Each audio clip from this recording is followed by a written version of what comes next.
2 महिना भइसक्यो नि बेसी पनि भयो मैले स्याहारे 3 महिना भयो होला अस्ति हामी गएर भएन बस्यो नि त्यति बेला त्यो कुखुरा त हजुर डोकोले पनि छपेको थियो हेरेर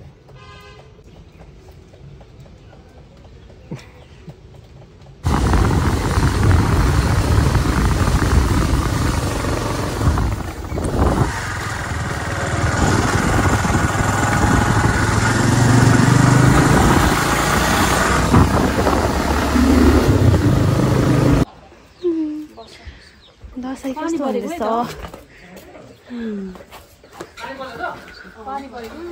ए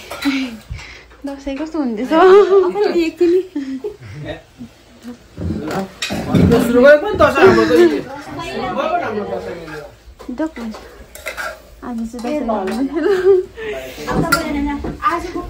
भाग्यमानी हुनु ल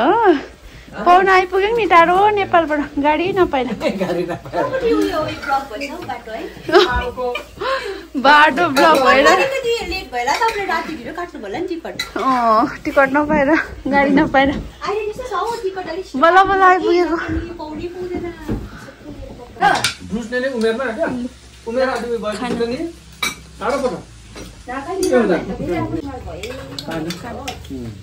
दादा र दिदी चाहिँ छैन योपालि अर्पण पनि छैन अब अर्पण छैन दादा पनि छैन दिदी भेना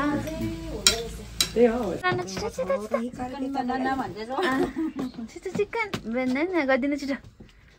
मामा घरमा कति भएछ हौ लु दसैँको पैसा देखाइदिनु त वा नानी के गर्ने यसले यो पैसाले के गर्नुहुने के गर्नुहुने छिटो भनेन जेनिसा तपाईँको डल देखाइदिनुहोस् न यहाँनिर कस्तो दामी डल रहेछ जेनिसाको बहिनीको चाहिँ छैन माग्दैन त बहिनीले तिमीलाई यो त्यस्तो क्युट रहेछ के हो तिम्रो डलको नाम बडी चाहिँ बिमार हुनुहुन्छ अरे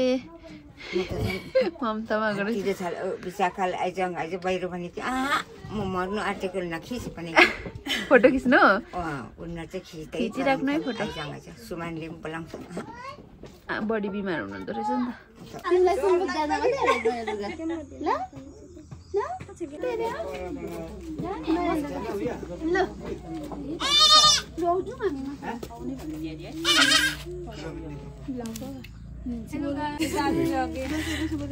दसैँको धेरै धेरै शुभकामना छ सबैजनालाई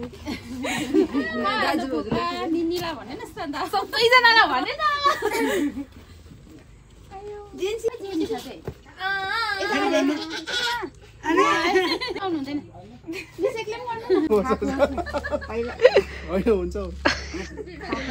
बिमारी पो हुनुहुन्छ बडी त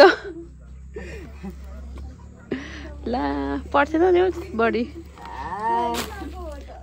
अब जाति हुनु ल छिट्टो बेसी पो बार्नु सर्दैछ लाउनु बार्नु सर्दै पो ल ल हामी गएर अब अब त्यहाँ माथि जान्छ नि घुममा काकाकोमा जाने हजुर यस्तो गरेर यस्तो झरेर चाहिँ घर ल दुईजना दामी दसैँ मनाउनु ल अब चाहिँ हामी काकाको घरमा जाँदैछौँ यस्तो भयो त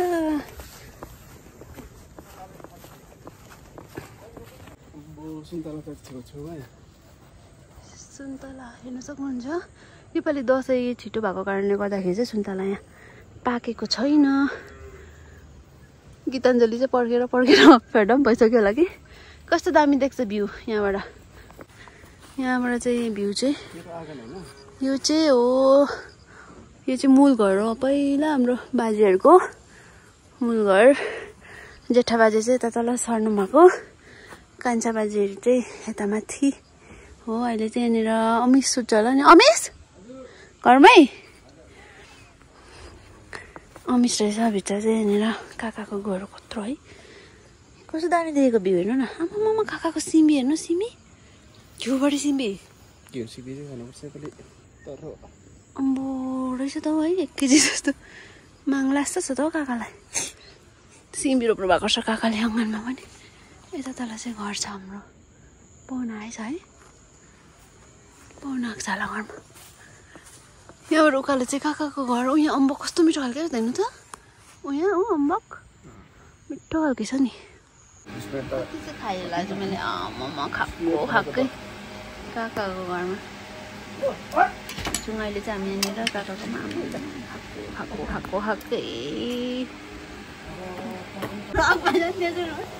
खाएकै केही भन्दैन घरमा आयो बस्नु सिक्नु यहाँ घर जानै दिँदैन उसले त हो यहाँ बस्नु के बस्नु भन्दैछ अहिले त गइहाल्छु भन्दै एकछिन बस्नु न भनेको फ्यु मिनट होइन यस्तो भनेको कि थाप्ने मानेर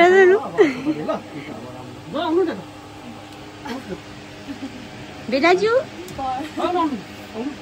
आउनुहोस् न भेडालु हुँदैन यस्तो त कहाँ हुन्छ आउनु नयाँ नयाँ दुल्हन भनेर मार्नु मात्रै क्या होइन अब टिका छैन अर्को पालि चाहिँ मजाले बसेर मनाउनु है टिका सिका लगाएर एकदम रमाइलो आशीर्वादको त के पनि